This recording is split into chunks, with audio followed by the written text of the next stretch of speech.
Hola chicos, ¿qué tal? ¿Cómo están? Te habla nuevamente el profesor Felipe Aguilar y hoy hablaremos acerca de un tema muy interesante. El tema es Bioquímica 1. Este tema pertenece al curso de Biología. Así que en otro posterior video vamos a hacer otro video acerca de Bioquímica 2, pero hoy te voy a pedir que te concentres en Bioquímica 1, ¿sí? Va a haber términos de repente que van a ser un poquito complicaditos, pero te iré explicando conforme vaya avanzando el tema, ¿sí? Sígueme por acá. A ver, para empezar. Bioquímica 1 estudia los bioelementos y la pregunta, ¿qué cosa vendrían a ser los bioelementos? Fácil. Bio, yo sé que significa vida, y elementos son los elementos químicos de la tabla periódica, ¿verdad? Y la pregunta es, ¿cuántos serían los elementos químicos de la tabla periódica actualmente que tú conoces? Ah, son 118, ¿verdad? Muy bien, entonces la gran pregunta sería, si son 118 elementos, ¿esos 118 elementos están formando parte de nuestro cuerpo? O sea, parte de un ser vivo. No, ¿verdad? Solamente una parte. Está calculado más o menos aproximadamente que es entre 60 a 70 elementos químicos que están formando parte del cuerpo humano, o en este caso de un ser vivo, ¿sí? Bueno, entonces eso vendría a ser lo que son llamados bioelementos, ¿ok? Son elementos que van a formar parte de la vida de un ser vivo, ¿ok? Listo. Muy bien, vamos a ver aquí la clasificación. Ha habido una clasificación donde aparece el señor Bertrand, que dice lo siguiente: vamos a clasificar a los elementos químicos que forman parte de un ser vivo, lo vamos a clasificar en tres, o sea, los principales, los primarios, los secundarios y los terciarios, pero también tienen otro nombre. Vamos por aquí para ir conociéndolo. También se le llaman macroconstituyentes o llamados organógenos, o también, como ya te había mencionado, los primarios, ¿sí? Por ahí también tenemos a los microconstituyentes, o también llamados secundarios. Y por ahí también tenemos a los oligoelementos. Bueno, también podrías decirle terciario, ¿verdad? O también llamado traza o vestigiales, ¿ok? También recibe ese nombre. Vamos a empezar por el primero, ¿ok? Los elementos primarios o elementos primarios o organógenos o macroconstituyentes. Por ejemplo, me representa el 96%, es por eso que son los más abundantes, ¿ok? Por eso se llama macroconstituyente, en abundancia, ¿sí? Por ejemplo, ahí tenemos al carbono, al hidrógeno, al oxígeno, al nitrógeno, al fósforo y además también ahí al azufre, ¿ok? Si me preguntasen, profe, el carbono, ¿qué cosa vendría a ser el carbono? Ah, el carbono es un elemento químico de la tabla periódica y se encuentra en el grupo 4A, es un carbonoide, ¿verdad? La familia de los carbonoides. También se caracteriza un carbono por ser tetravalente y también forma parte de algunos glúcidos, ¿ok? Muy bien, vamos a ver por acá también. Bueno, el hidrógeno, el que sigue. El hidrógeno, chicos, se caracteriza porque nos indica el nivel de acidez. El nivel de acidez de un organismo, ¿ok? También se dice que el hidrógeno es inflamable, ¿verdad? También vamos a ver aquí el oxígeno, ¿ok? El oxígeno que va a formar parte de la oxirreducción de algunos elementos, pueden ser los metales y los no metales. En este caso, el oxígeno, ¿qué hacen los metales? Los oxida, y los no metales, ¿qué hacen? Los reduce, ¿verdad? Muy bien. Vamos a ver también, por ejemplo, aquí al nitrógeno. El nitrógeno va a formar parte de algunas proteínas y algunos ácidos nucleicos que se encuentran en el núcleo, obviamente, de una célula, ¿sí? También vamos a ver por aquí al fósforo. ¿Qué va a ser el fósforo? Este elemento, chicos, va a formar parte a los fosfolípidos, van a formar fosfolípidos, también los llamados tampón o buffer, que son los que permiten el equilibrio, o sea, la homeostasis de un cuerpo, ¿ok? De un ser vivo en este caso. Y el azufre va a formar proteínas como metionina y cisteína, ¿sí? Y ahí posteriormente saldrá otras proteínas como la melanina y la insulina. ¿Sí? Muy bien. Entonces eso vendría a ser los macroconstituyentes. Son abundantes, sí. Por eso se dice que un porcentaje sería un 96%. A ver, ¿y qué sería de forma general? Forman el esqueleto de las biomoléculas orgánicas. Recordando por aquí que las biomoléculas orgánicas ya vendrían a ser esto: los glúcidos, lípidos, proteínas, ácidos nucleicos, vitaminas. También están los ácidos orgánicos y las bases orgánicas. O sea, estos macroconstituyentes forman el esqueleto de estas de estos glúcidos, de estas moléculas orgánicas, biomoléculas orgánicas, ¿sí? Por ejemplo, acá dice como glúcidos, lípidos, proteínas y ácidos nucleicos, ¿sí? Por aquí también vamos a ver los microconstituyentes. ¿Cuánto representa en porcentaje? 4%. Por ejemplo, acá tenemos a calcio, sodio, potasio, magnesio, cloro. Inclusive tenemos al hierro también. A ver, ¿qué hacen ellos? Forman parte de las biomoléculas orgánicas. Mira, o sea, también de ellas, ¿sí? Pero dice como vitaminas, enzimas, etc. Bueno, como estas de acá, ¿ok? Forman parte de las biomoléculas orgánicas, así como las macroconstituyentes. Están formando parte de las biomoléculas orgánicas también. Recuerda. Ahora vamos a ver aquí a los oligoelementos, que ya nos representan una cantidad menor, sería 0,1%, también llamado traza o vestigiales. Por ejemplo, ahí vamos a tener algunos elementos como boro, cobre, cobalto, cromo, manganeso, molibdeno, selenio, silicio, estaño. Por ahí tenemos también, por ejemplo, a flúor, a yodo, a vanadio, a zinc. Y también, si te has percatado, estamos tomando al hierro. Pero una pregunta, profe, el hierro está acá también entre un microconstituyente. Entonces la gran pregunta es, mira, le he puesto más hierro y acá también le he puesto más hierro. Lo que pasa es que el hierro no está definido, ¿ok? O sea, no hay una clasificación para el hierro. Hay dos autores que dicen lo siguiente, ¿no? Bueno, para algunos, ¿no? Dicen que el hierro debe ser un microconstituyente y otros dicen, no, debe ser un oligoelemento. Entonces, hay una clasificación de por medio que nos dice que puede estar en microconstituyentes o también podría ser un oligoelemento, formando parte de un oligoelemento. O sea, hay un debate ahí, ¿ok? Muy bien, ahora vamos a pasar a los principios inmediatos. Hay dos, los inorgánicos y los orgánicos, ¿ok? Por ejemplo, ¿por qué se caracteriza un principio inmediato inorgánico? Fácil, porque no hay un enlace carbono-carbono. O sea, generalmente aquí, si usted encuentra un carbono, ese carbono no se va a enlazar con otro carbono. No se puede. Más bien ese carbono se va a enlazar con otro elemento, pero que no sea carbono. Entonces, por eso se caracterizan los principios inmediatos inorgánicos, o sea, los bioelementos inorgánicos en este caso, ¿sí? Y los orgánicos ya es todo lo contrario. Aquí sí se permite el enlace carbono-carbono. O sea, un carbono se debe enlazar con otro carbono y este carbono con otro carbono y este carbono con otro. Así, ¿ok? Por eso se le llama biomoléculas o principios inmediatos orgánicos, ¿ok? Muy bien, ¿a quiénes tenemos en los principios inmediatos inorgánicos? Por ejemplo, ahí vamos a tener el estudio del agua, del oxígeno, del dióxido de carbono. Vamos a tener a las sales minerales, vamos a tener aquí a los ácidos inorgánicos, vamos a tener a las bases inorgánicas también, ¿ok? ¿Y a quiénes tenemos a las orgánicas? Por ejemplo, ahí vamos a tener a los glúcidos, que son azúcares, recuerda, a los lípidos, que son grasas, vamos a tener a las proteínas, que la proteína, su unidad fundamental vendría a ser el aminoácido, ¿no? Conjunto de aminoácidos me va a formar la proteína. Los ácidos nucleicos, vamos a tener a las vitaminas, vamos a tener a los ácidos orgánicos y a las bases orgánicas, ¿ok?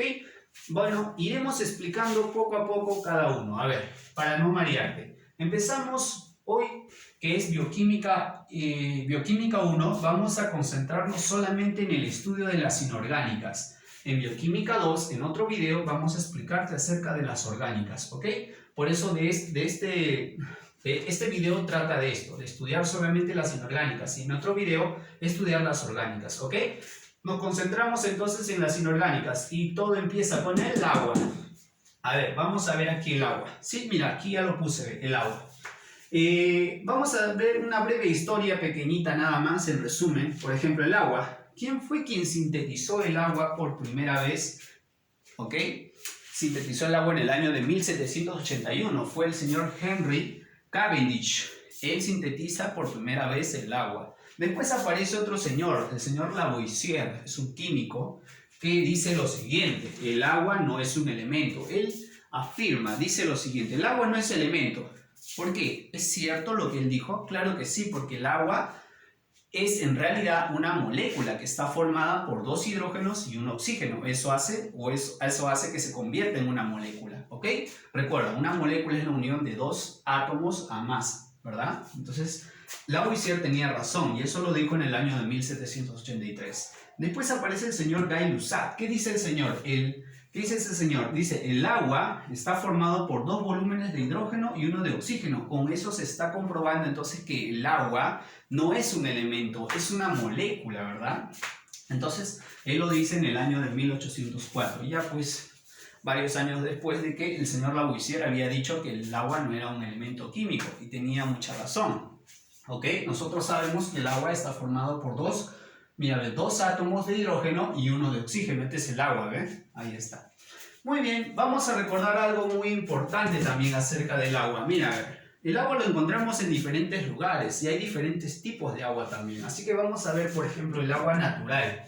El agua natural, ¿dónde lo encuentras? En las superficies, por ejemplo, contiene sales, ¿ok?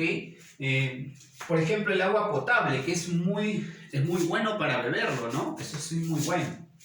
Por ejemplo, encuentras el agua dura también. ¿Por qué se le dice agua dura? ¿Por qué?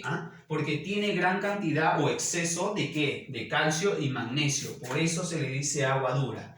¿Y por qué se le dice agua blanda? Estas aguas blandas han sido aguas duras, son aguas duras tratadas. O sea, han sido tratadas estas duras con el exceso de calcio y magnesio para que se vuelvan blancas. Le están quitando calcio y magnesio en gran cantidad para que se vuelva blanda. ¿Ok? A eso se refiere. Después encontramos aquí el agua mineral. Contiene compuestos altos en gran cantidad. Sulfurada sobre todo, ¿no? Ahí se encuentra el azufre. Muy bien, también encontramos el agua pesada. El agua pesada, ¿por qué se caracteriza? Porque va a presentar isótopos de hidrógeno y de oxígeno. Por ejemplo, encontramos al protio, al deuterio y al tritio. Por ejemplo, aquí está, ¿no? El H2O, el TO2 y el T3O, ¿ok? Entonces eso vendría a ser los llamados tipos de agua que podemos encontrar, ¿ok? Ahora vamos a ver lo que es la naturaleza del agua. Eso sí es muy importante y quiero que aprendas, por favor, ¿sí? Esta es la naturaleza del agua. Esta es una molécula de agua. Después vamos a ver dos moléculas de agua. Puede haber más moléculas de agua también, ¿ok?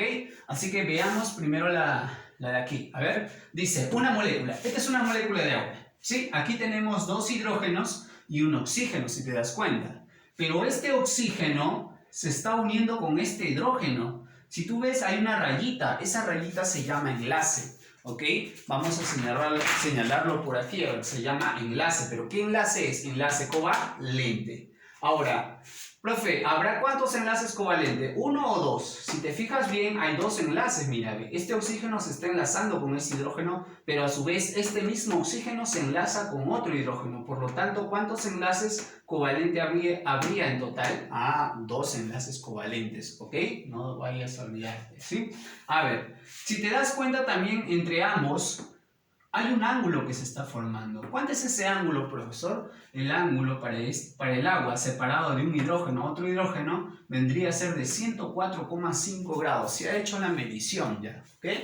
Muy bien, y si también te preguntasen por allí, ¿cuál es la medida de separación entre un oxígeno y un hidrógeno? Mira, ve, también se ha medido, mira, ve, es un datazo, vale 0,96 angstrom. Y una pregunta, ¿cuánto es un angstrom, profe? Un angstrom, aquí está, mira, lo he colocado acá. Un angstrom equivale a 10 a la menos 10 metros. O sea, ¿qué significa eso? Es 10.000 millonésimas, es la 10.000 millonésimas partes de un metro. O sea, 0,000000001. ¿Te das cuenta? Metros, ¿no?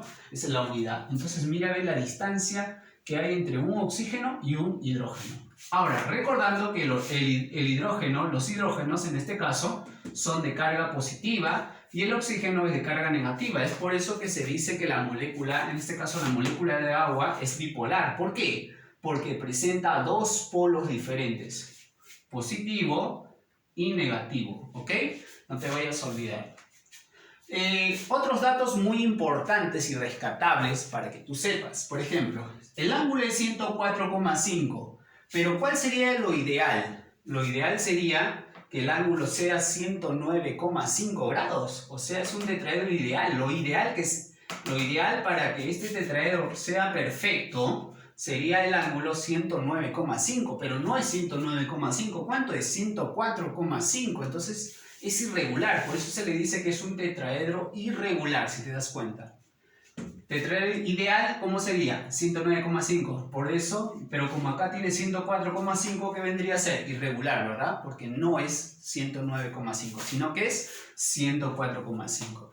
Ahora, otro datazo. Si yo quisiera romper este enlace entre oxígeno e hidrógeno, quiero separar el oxígeno del hidrógeno, no se puede así de fácil, ¿no? ¿Qué necesito yo para poder romper? Fácil, acá dice, para romper se necesita ¿cuántas calorías? 100.000 calorías, o sea, 100 kilocalorías, que es lo mismo, 100.000 o 100 kilocalorías es lo que se necesita para poder romperse ese enlace covalente. Ahora, una pregunta, si yo solamente necesito 100 kilocalorías para romper este enlace, pero recuerda que me falta el otro, entonces, ¿cuánto sería en total? Sería 200.000 calorías o 200 kilocalorías en total, ¿verdad? Porque son dos enlaces, no solamente es uno. Solamente para romper uno se necesita 100 kilocalorías, que es lo mismo que 100.000, ¿verdad? Mira, qué interesante, profesor, ¿verdad? Ahora, por ahí otro dato más importante también para que tú sepas. El agua en estado sólido generalmente es 0 grados, ¿no? Pero basta que esté a 4 grados centígrados, ya podemos decir que el agua se encuentra en estado sólido. Y si quisiéramos saber en estado líquido, esos 25 grados, temperatura temperatura ambiente, ¿ok? Y profe, y si quiero que el agua se encuentre en estado gas o vapor, eso es 100 grados centígrados, ¿ok? ¿Cuál es la hibridación que tiene, por cierto, el agua? Su hibridación es sp3, ¿ok? sp3. Muy bien, profe, ahora vayamos por aquí. A ver, dice dos moléculas. En este caso vamos a ver dos moléculas de agua. Por ejemplo, este es agua, ¿verdad? Pero, profe, yo me doy cuenta que esta molécula de agua con esta molécula de agua están unidos. Sí, están unidos mediante un enlace. Si te fijas bien, mira, ese enlace de color verde. A ese enlace tiene un nombre, se le llama enlace puente de hidrógeno, ¿ok? ¿Qué se está enlazando? ¿Qué se está uniendo? Un hidrógeno con un oxígeno, pero ese oxígeno pertenece a otra molécula de agua. Y así, este hidrógeno se puede enlazar con otro oxígeno de otra molécula. Y así, este hidrógeno se puede enlazar con otro oxígeno de otra molécula. Y así, se va formando la red, ¿verdad? La red. Esa red se le conoce, ese enlace se le conoce como enlace puente de hidrógeno. No olvidar, ¿ok? Profe, ¿qué pasaría? Mira, aquí tenemos un enlace, pero ¿qué pasaría si el agua se encuentra en estado sólido? ¿Cuántos puentes de hidrógeno se encontraría? 4 puentes de hidrógeno, ¿ok? Si quiero enlazarlo. En estado sólido se encontraría 4 puentes. Si la encuentro en estado líquido al agua, ¿cuántos puentes va a haber? 3 puentes, ¿ok? Si está en estado gaseoso, un solo puente de hidrógeno, nada más. Otro dato curioso que deberías saber es lo siguiente. Mira, el agua está en estado sólido, después va a estar en estado líquido y la vas a encontrar después en estado gaseoso. Y eso es muy cierto, porque el agua se puede encontrar en los diferentes estados, ¿no? Sólido, líquido y gaseoso. Pero ¿qué pasaría? Pasa lo siguiente, te hago esta pregunta. El sólido, para que se pueda transformar a líquido, ¿qué necesita? Necesita gran cantidad de calor, ¿verdad? O sea, el agua necesita calor. En este caso, el agua que está en estado sólido necesita gran cantidad de calor para que se pueda derretir y se pueda transformar a líquido. ¿Ese calor cuánto es aproximadamente? Fácil, eso es 80 calorías. O sea, necesita 80 calorías para que el sólido se transforme en líquido. Y si yo quisiera que el agua en estado líquido se transforme a estado gaseoso, ¿cuánto de calor yo necesito?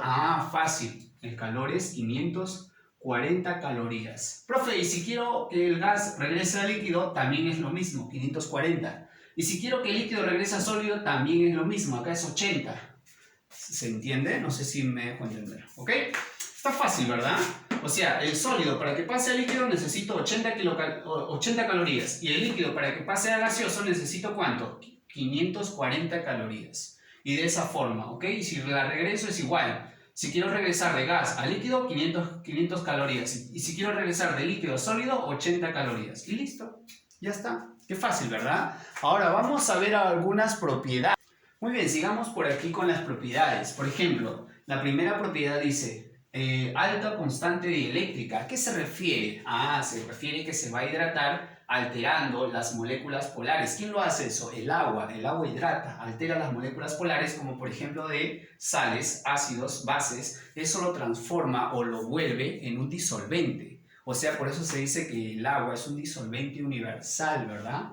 Listo, porque va a hidratar, ¿verdad? En este caso, por ejemplo, ¿a quién? A la sal, por ejemplo, agua con sal, un claro ejemplo, ¿no? Se va a formar una solución allí. ¿Qué va a hacer el agua? Lo va a disolver, ¿a quién? A la sal. Y ya está, por eso se dice que es un disolvente. Muy bien, vamos a, si me preguntasen cuánto es la constante eléctrica, es 78,5, es un dato. Otro, también tiene alta tensión superficial, eso la tiene el agua, ¿verdad? Y si me preguntasen, ¿por qué tiene alta tensión superficial? Muy fácil, porque las moléculas de agua están unidas mediante una fuerza llamada fuerza de cohesión. Los átomos, hidrógeno, oxígeno, están recontra unidas, formando una red, ¿ok? Por eso dice acá, las moléculas están cohesionadas, formando una red, ahí está, están unidas, ¿ok? Soportando ciertas presiones. Es por eso que se permite que algunos animales estén caminando sobre el agua. Hay animalitos que empiezan a correr a sus dos patitas y caminan sobre el agua. ¿Por qué? Favoreciendo de que tiene también bajo peso, recordando eso, tiene bajo peso y recuerda que el agua puede soportar eso. Es por eso que nosotros, si hacemos lo siguiente, agarramos la palma de nuestra mano y empezamos a hacer esto, vas a sentir como que el agua te golpeara más bien, ¿no? Te golpeara la mano, la palma de la mano, ¿no? Entonces es por eso que se dice que el agua está formando como si fuera una red, están cohesionadas, están unidas, ¿ok? Formando una red. Muy bien, eso se le llama tensión superficial. Y por cierto, ¿cuánto es la tensión superficial del agua? Es 72,75 dinas por cada centímetro cuadrado. Ahí está, ese es un datazo, ¿no? Otro, el agua también se dice, su propiedad es que tiene capilaridad. ¿Qué significa eso? Adhesión. ¿A qué me refiero con esto? Por ejemplo, en el proceso de fotosíntesis ocurre lo siguiente. Antes del proceso de fotosíntesis nosotros hacemos esto. Vemos la plantita, a una plantita le agregamos agua, le echamos agüita, pobrecita a la plantita, ¿no? Para que pueda, le dicen así, ¿no? Comúnmente a los niños, alimentarse la plantita con agua, ¿no? ¿Qué va a pasar?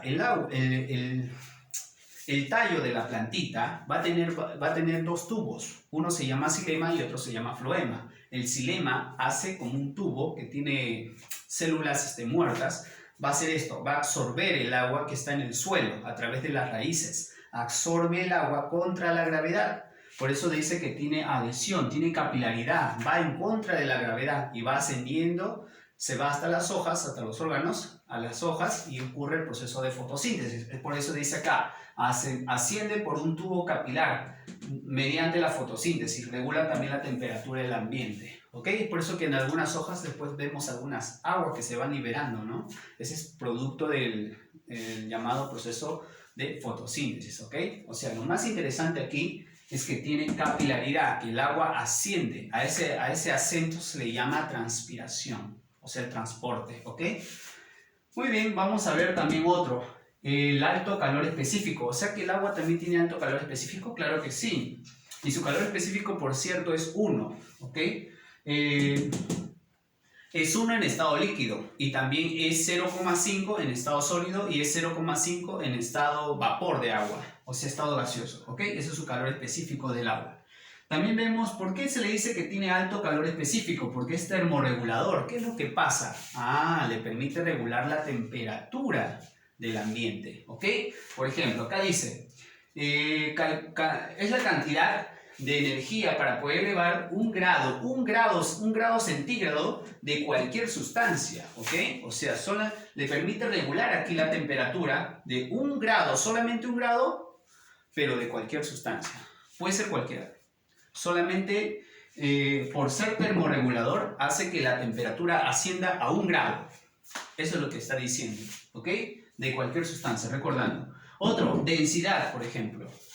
Profesor, ¿el agua tiene densidad? Claro que sí tiene densidad. Por ejemplo, si tiene densidad también se le dice que es termoaislante. ¿A qué se refiere? Veamos por acá. Dice, al enfriar el agua, ¿qué va a pasar? Aumenta la densidad.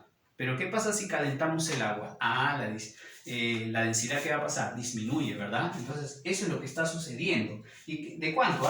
Por ejemplo, dice, al enfriar el agua, aumenta la densidad. Por ejemplo, por cada gramo, ¿a cuánto de temperatura? A 4 grados centígrados. O sea que 1 gramo va a ¿qué? A 1 gramo nada más. Necesito yo, para enfriar 1 gramo, necesito solamente la temperatura de 4 grados para que esa densidad cambie, ¿ok? Listo. Si enfrío el agua, la densidad ¿qué va a pasar? Aumenta, ya está. Poder de ionización. ¿A qué se refiere con poder de ionización? El agua. Dice, una molécula de agua se puede disociarse. Eso significa el poder de ionización, que el agua se puede romper el enlace, separando un hidrógeno del oxígeno con el otro hidrógeno. A ver, ¿a qué me refiero? Veamos una ecuación estequiométrica. Por ejemplo, aquí tenemos el agua, ¿ve? El agua se va a disociar, se va a separar. Mira, ve, un hidrógeno se separa del oxígeno con el otro hidrógeno. ¿Y qué se está formando acá? Un hidrógeno. ¿Cómo se llama esto? Hidrogenión. Profe, el otro es el OH. ¿Cómo se llama? Oxidrilo. Es por eso que tiene el poder de ionización, de separación, de separarse. ¿Okay? Un dato curioso es 1 litro equivale a 10 a la menos 7 moles de agua en esta ecuación estequiométrica. Ahora pasamos a ver por aquí, como ya terminamos el agua, vamos a ver por aquí al oxígeno, que es el siguiente principio inmediato inorgánico, ¿verdad? Es el oxígeno. El oxígeno es abundante, recordando, y el oxígeno es muy vital para todos los seres vivos. Recuerda, para los animales, ¿ok? Bueno, nosotros también, ¿no? Y algunos seres vivos que viven generalmente del oxígeno. Y recuerda que es el más abundante, es el gas más abundante, claro que después del nitrógeno, ¿ok? A ver, el oxígeno también forma parte de algunos ciclos, por ejemplo el ciclo de Krebs, el ciclo de Calvin, en la fase oscura, la fase luminosa, ahí también se está interviniendo lo que es el oxígeno, ¿ok? Por ahí vemos también el CO2. Profe, una pregunta, ¿y el CO2 qué cosa es? Fácil, también tiene varios nombres. CO2, comúnmente le llamamos, también se le llama anhídrido carbónico, o óxido de carbono 4, o dióxido de carbono. Bueno, tiene esos nombres, ¿ok? La pregunta es, profe, ¿interviene? Claro, por ejemplo, el proceso de fotosíntesis interviene. Por ejemplo, ¿qué hacemos nosotros? Inhalamos, ¿qué cosa? El oxígeno, ¿y qué cosa expiramos?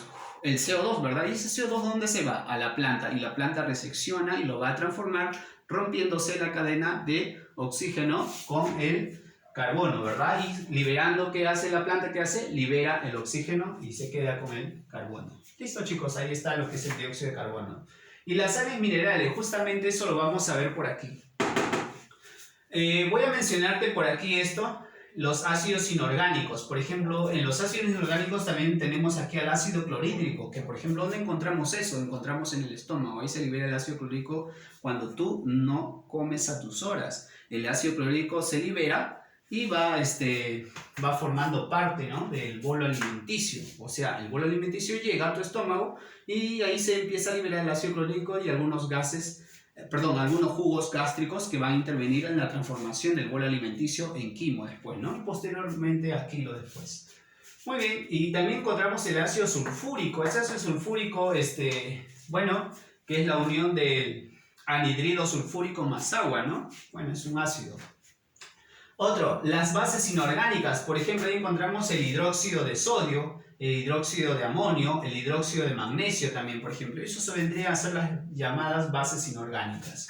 Vamos a mencionar las orgánicas y explicar un poco, ¿sí? Por ejemplo, las bases, los principios inmediatos orgánicos, por ejemplo, tendríamos lo siguiente: los glúcidos, que son azúcares, los lípidos, que son grasas, ¿verdad? Las proteínas, recuerda que son muy importantes para el ser vivo, aunque hay proteínas que no lo tiene el cuerpo, ¿ok? Y que necesita nuestro cuerpo, ¿ok? Que no lo tiene el cuerpo, pero lo necesita, ¿ok?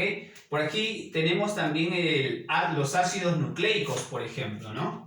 Que eso lo encuentras ¿dónde? En el núcleo de la célula, ¿no? Ahí vamos a tener el ARN y el ADN, pero en este caso específicamente es el ADN, recuerda, para la célula, ¿ok? También vamos a ver algunas vitaminas, ¿no? Las liposolubles y las hidrosolubles, ¿ok?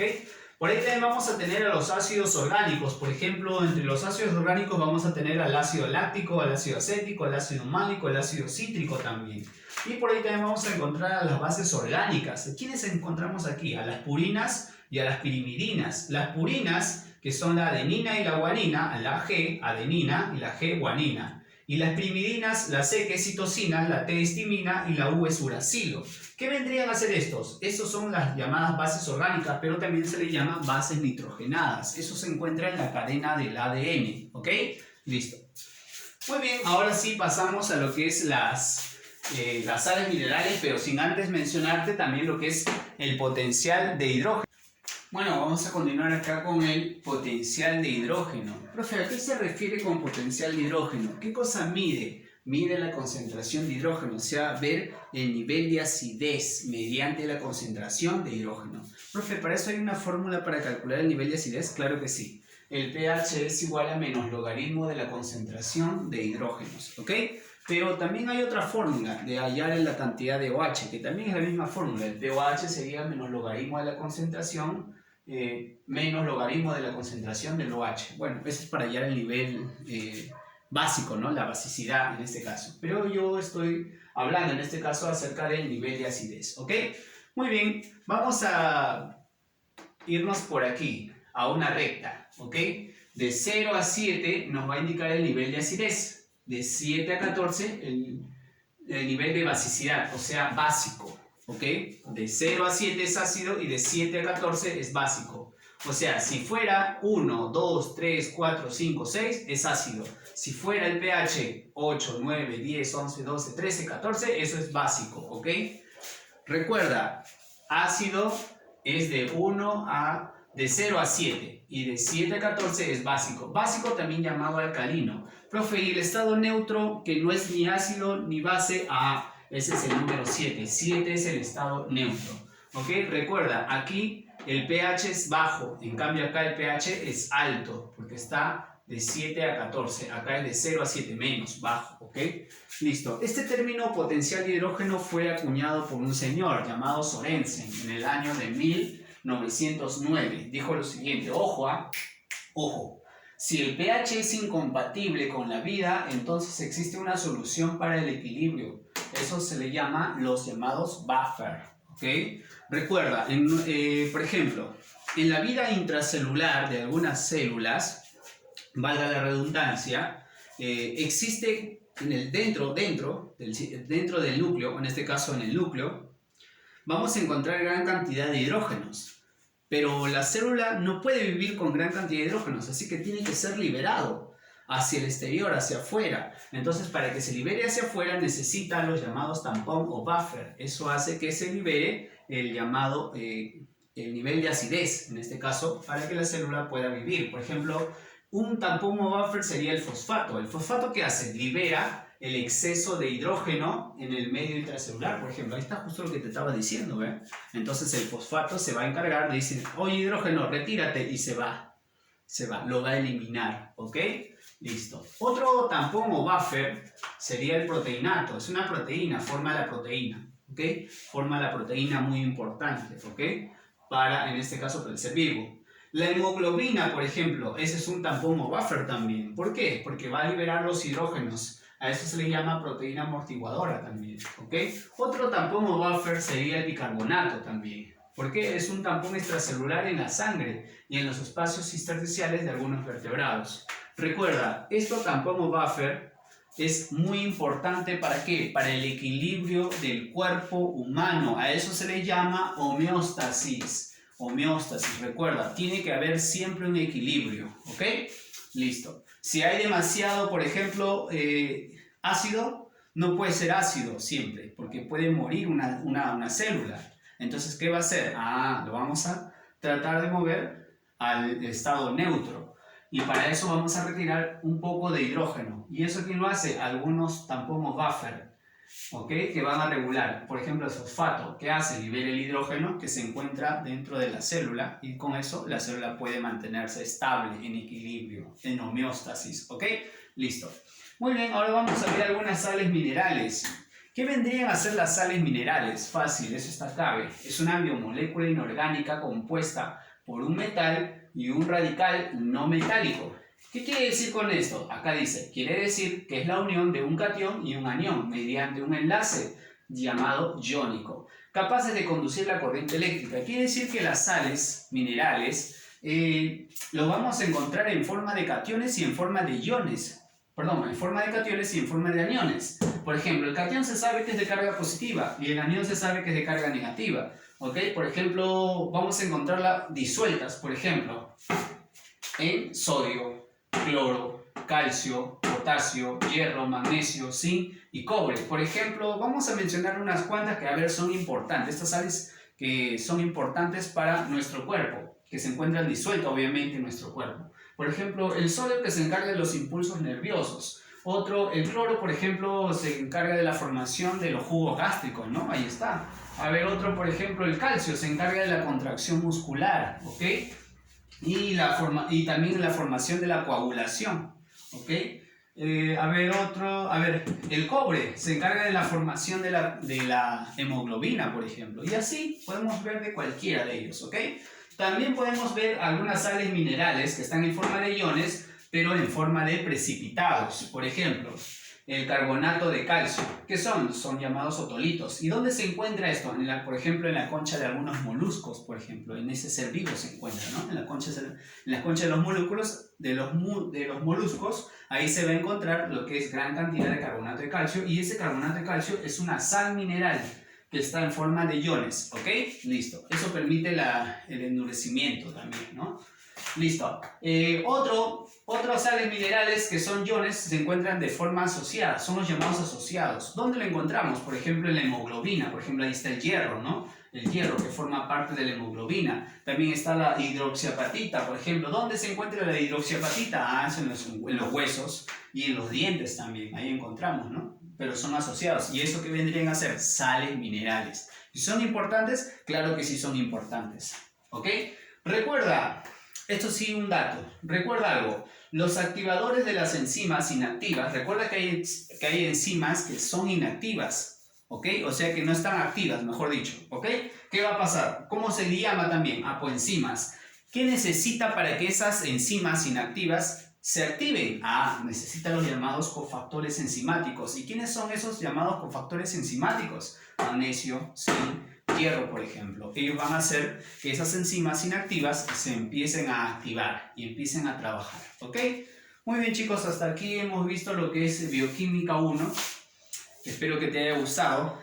En realidad es amplio. Lo que he hecho es una simplificación, una reducción de este tema porque, recuerda, es bastante teoría.